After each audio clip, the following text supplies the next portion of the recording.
Time has no meaning to light, and light doesn't operate in time. It's outside of time.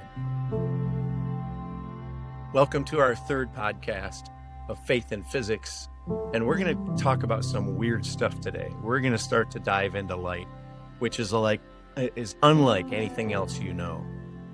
If you haven't had a chance to look at some of the prior podcasts, either the introductory one or what is faith, what are we even talking about, and what's the size of creation, you might want to check that out, because I'll be referring back to some of these things in this second podcast where we start to get into the bizarre nature of light. Okay, so let's talk about relativity. And you all know Einstein, or at least know of Einstein, and his theory of relativity when he was a patent officer in the early 1900s is what really started to make things quite strange. So it all starts with, do you understand how motion is measured relative to other things? So for instance, if there's a red car going, say, west at 80 miles an hour on the expressway, and there's a yellow car going the same direction at 50 miles an hour, so their relative speed, 80 minus 50, the red's car relative speed to the yellow car is only 30 miles an hour. But relative to the cornfield, it's going 80. Now, let's talk about, what if I'm on a train heading west at 80 miles an hour, but I decide to start running east on that train at 15 miles an hour? So what is my speed? You can't really say what my speed is until you say, well, relative to what? Relative to the train, I'm running 15 miles an hour. But relative to the cornfield, which is the train's going 80 miles an hour to the west, and I'm going 15 to the east, then it's going to be only 65 miles an hour to the west. So you can't say how fast someone's going unless you say compared to what, relative to what. So that's the beginning of understanding the theory of relativity. Now, out in space, where there is no cornfield and there's no Earth to compare against, you can have two spaceships that are coming at each other, and they might appear that this one's going 0 and this one's going 10,000 miles an hour. But you can't really say which one's going 10,000. It could be this one's 0 and this one's going 10,000 miles an hour, or maybe they're both going 5,000 miles an hour toward each other. You can't say, other than relative to each other, how fast they're going. So Einstein kind of said there's no 0 point out there in space that you can measure everything against. So everything is relative from a speed standpoint. But light, it turns out, doesn't act that way. So light goes very, very fast, 186,000 miles every second. This is why when you're at a baseball game and you're way out there in center field, and the ball hits the bat and you see it hit the bat, but you don't hear it for about a second or whatever. Or when there's lightning strikes and you see the lightning, but it takes a while for that sound to get to you. That's because sound only travels in the neighborhood of 750 miles per hour, while the light is traveling 186,000 miles every second. So nothing weird yet. I mean, it's pretty fascinating how fast light goes. But here's the trick.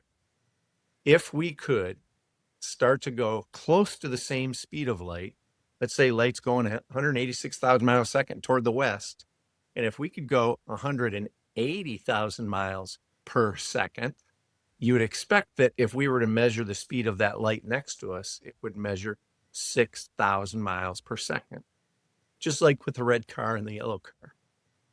But it still measures 186,000 miles per second. We can be going almost just as fast as it, and when we measure it, it still measures the same speed that it always measures. Nothing else is like this. If you go close to the speed of sound, again, it's about, depending on atmospheric conditions, but call it 750 miles per hour. And if we went 700 miles per hour, we would be able to measure that sound wave going only 50 miles per hour. And that's how everything else behaves except light. And so this was really unsettling as people started to see this. And Einstein figured out how to explain why this is happening and what's going on. And this led to his very famous equation, which you're not going to get into, but E equals mc squared. Energy equals mass times the speed of light squared. So that huge number, 186,000 miles per second squared, is the amount of energy you can get out of just a tiny bit of mass. Again, I said I wasn't going to get into it, and then I got into it a little bit. But here's the deal. The implications of Einstein's theory of relativity, which has been proven many times over since 1907 or whenever he first postulated it. The implications are that as you travel close to the speed of light, which we can't do, there are some little particles and things that can come, somewhat close. But as you travel close to the speed of light, time slows down. Turns out that time is not this constant thing. It's elastic, depending on how fast you're traveling. So in the 1970s, they did an experiment with the fastest planes that we have and 2 atomic clocks that could measure time to just so nanoseconds. And they put one of these clocks on a plane that went zooming around for a few hours as fast as it could go. Probably, maybe, I don't know, 1,500 miles per hour versus light, of course, which is 186,000 miles per second. So it wasn't anywhere near the speed of light, but went out there and traveled as fast as it could and left one of the atomic clocks on the tarmac. And then when the other one that came back that had been traveling as fast as it could, they wanted to see, are they identical or are they off by just a little bit? And they were off by a little bit. And it was the exact amount that Einstein's equations predicted they would be off. So time is not constant. The weird part, let me say the weirder part is that if you could go the speed of light, which by an amazing coincidence, light goes the speed of light, time stops. There is no such thing as time. And so I want to read a little bit to you from a book called Schrodinger's Kittens. This is by John Gribben, who's a person that has studied all this weird science and stuff. He's a scientist, but he tries to present in lay people's terms so people like I could understand it, kind of what's going on here. And so I'm just going to read a part of a paragraph. And it says, so relative to this, the fact time doesn't matter to light. In fact, light touches everything at the same time. Light that comes to my eye from 1,000 light years away, a star that's 1,000 light years away, and it took 1,000 years for that light to come to my eye, at least in my time frame. In its time frame, not a single second ticks off. So here's what John Gribben says. You can either say that time does not exist for an electromagnetic wave, which is what light is, so that it is everywhere along its path, everywhere in the universe at once. Or you can say that distance does not exist for an electromagnetic wave, so that it touches everything in the universe at once. A little disturbing, just from a science standpoint, just from a physics standpoint. Unless you've heard this before, unless you've really processed it before, that's pretty weird. Now, when I was learning this, I was also reflecting on some biblical things I'd read before, and I was not a believer. But to me, it's like, what? Because God is described as omnipresent. That's one of the characteristics of God. God is everywhere at once. And God doesn't have time. God is the Alpha and the Omega.